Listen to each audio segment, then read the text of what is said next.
నిరక్షరాస్యత అనే చీకటిని తరిమిన విజ్ఞాన జ్యోతి, మహిళల జీవితాల్లో అక్షర కాంతులను విరజిమ్మిన పొద్దుపొడుపు.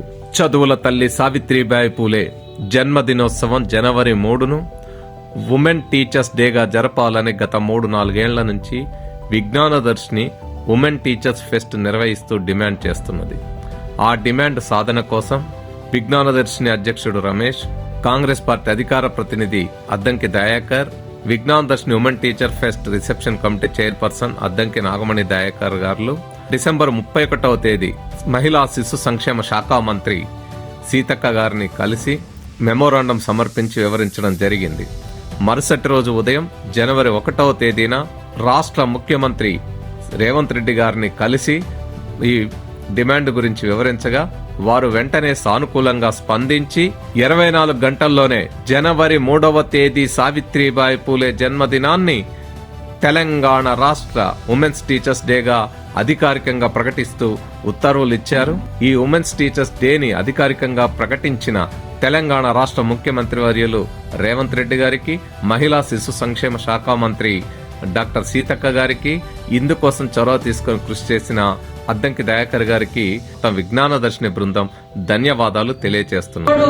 మరి అద్దంకి దయాకర్ అన్న గాని, మేము గాని, తను మరి మన రమేష్ గారు, వీరు వారందరూ కూడా మొన్న మళ్ళీ మరొకసారి తీసుకురావడం జరిగింది.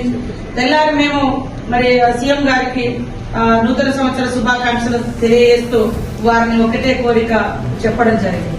ఇది మహిళలకు మరింత బూస్టింగ్ ఇచ్చి అంటే ఉత్సాహాన్ని ఇస్తుంది. ఒక చదువులో తల్లి సావిత్రిబాయి గారు వారి జయంతిని పురస్కరించుకొని వారి జీవితాలు స్ఫూర్తిదాయకంగా ఉండాలి అంటే ఆ రోజు ఇన్స్టిట్యూషన్స్ లో, ఎడ్యుకేషన్ ఇన్స్టిట్యూషన్ లో వారి యొక్క చరిత్ర, వారి యొక్క కష్టము, త్యాగము, ఈ రోజు మహిళా విద్య ఇంత ఎదగడానికి కారణమైనటువంటి ఆ తల్లిని స్మరించుకోవాల్సినటువంటి రోజు అని చెప్పడంతో వారు అంగీకరించి వెంటనే మరి తెల్లారే మనకి జీవో ఇచ్చినందుకు మనం అందరం కూడా ముఖ్యమంత్రి గారికి మరి ప్రత్యేకంగా ధన్యవాదాలు, శుభాకాంక్షలు తెలియజేస్తూ మీ క్రెడిటే ఈ జన విజ్ఞాన వేదికగా ఇంతకుముందు పనిచేసిన విజ్ఞానదర్శిని యొక్క విజయం ఇది.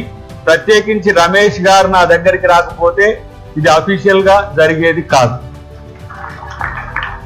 ఎందుకంటే మేము రాజకీయ నాయకులం, రోజుకు పంచాయతీ ఉంటది.